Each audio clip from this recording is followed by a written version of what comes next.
নমস্কার বন্ধুরা, ইনসাইড দি কিচেনের আরেকটি নতুন পর্বে আপনাদের সবাইকে স্বাগত জানাই। গাঠি কচু দিয়ে বিভিন্ন রকমের তরকারি তো আমরা খেয়েই থাকি। তার মধ্যে একটা ভীষণ কমন রান্না হচ্ছে চিংড়ি মাছ দিয়ে গাঠি কচুর তরকারি। এটা কমন রান্না হলেও বিভিন্ন বাড়িতে বিভিন্নভাবে রান্নাটা হয়ে থাকে।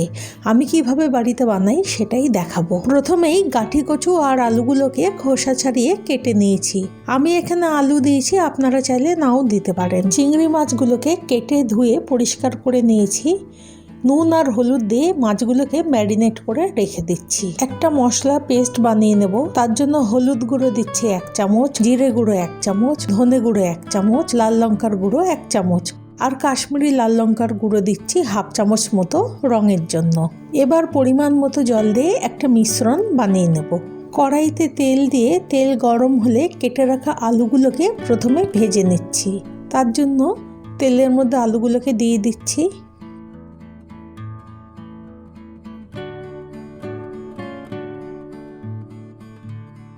সামান্য নুন দিলাম, হলুদ দিলাম।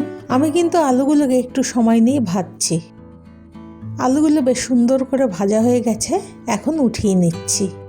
এখন কেটে রাখা গাঠি কচুগুলো তেলে দিচ্ছি।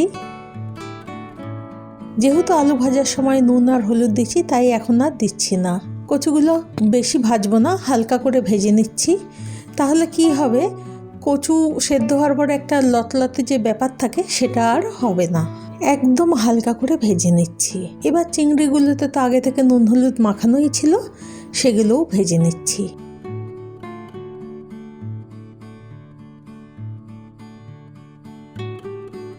চিংড়িগুলো হালকা ভেজে উঠিয়ে নিলাম। এখন ওই তেলেই ফোড়নে দিচ্ছি এলাচ, দারচিনি, লবঙ্গ, তেজপাতা, গোটা জিরে, 1/2 চামচেরও কম হিং আপনারা নাও দিতে পারেন, তবে দিলে রান্নার স্বাদ অনেকটাই বেড়ে যাবে। 1 মিনিট পরে মাঝারি সাইজের একটা পেঁয়াজ কেটে দিলাম। পেঁয়াজটা এখন ভাজতে থাকবো। সামান্য নুন দিয়ে দিচ্ছি। নুনটা বুঝে দিতে হবে, কারণ আলু ভাজার সময় নুন দেয়া হয়েছে, চিংড়ি মাছেও নুন ছিল, ওই তেলেই বাকি রান্নাটা হচ্ছে, কাজেই তেলে আগে থেকেই নুন ছিল। তার জন্য বেশি নুন প্রথমেই দেয়া যাবে না। পেঁয়াজটা হালকা হালকা ভাজা হয়ে এলে এখন 1/2 ইঞ্চি মতো আদা আর 5 থেকে 6 কোয়া রসুন গ্রেট করে দিয়ে দিচ্ছি। একটা টমেটো কেটে দিলাম। টমেটোটা দেওয়ার পরে নাড়াচাড়া করে নিচ্ছি। যে মশলার মিশ্রণটা বানিয়ে রেখেছিলাম সেটা দিয়ে দিলাম। আবার কিছুক্ষণ মশলাটা ভেজে নিয়ে সামান্য জল দিয়ে দিচ্ছি। জল দেওয়ার পরে আবার মশলাটা কষাতে থাকবো। মশলা যত বেশি কষাবো তত রঙটাও ভালো হবে আর রান্নার স্বাদও বেড়ে যাবে। রান্না করার সময় ছোট ছোট জিনিসগুলোকে একটু খেয়াল করে যদি মেনে করা হয়, তাহলে কিন্তু একটা সাধারণ রান্নাও অসাধারণ হয়ে যায়। ভালো করে মশলাটা কষানো হয়ে গেছে। এখন ভেজে রাখা আলু আর কচুগুলো দিয়ে মশলার সাথে ভালো করে মিশিয়ে নিচ্ছি।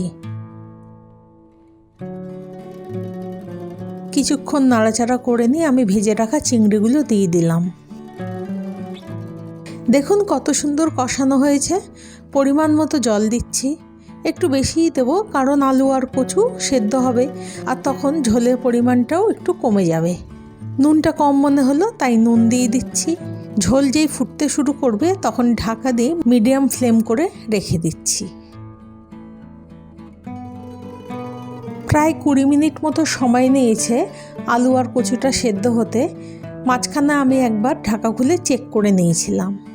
20 মিনিট পরে চেক করছি, করে দেখলাম যে আলু কচু সব খুব ভালো করে সেদ্ধ হয়ে গেছে। এখন আমি সামান্য পরিমাণে 1/2 চামচ শাহি গরম মশলা আর 1/2 চামচ মতো ঘি দিয়ে দিচ্ছি। এগুলো দিলে কিন্তু স্বাদ পুরো পাল্টে যাবে। নতুন বন্ধুদের কাছে চ্যানেলটা সাবস্ক্রাইব করার অনুরোধ থাকলো। আর রেসিপিটি ভালো লাগলে লাইক আর কমেন্টস করতে ভুলবেন না। ধন্যবাদ।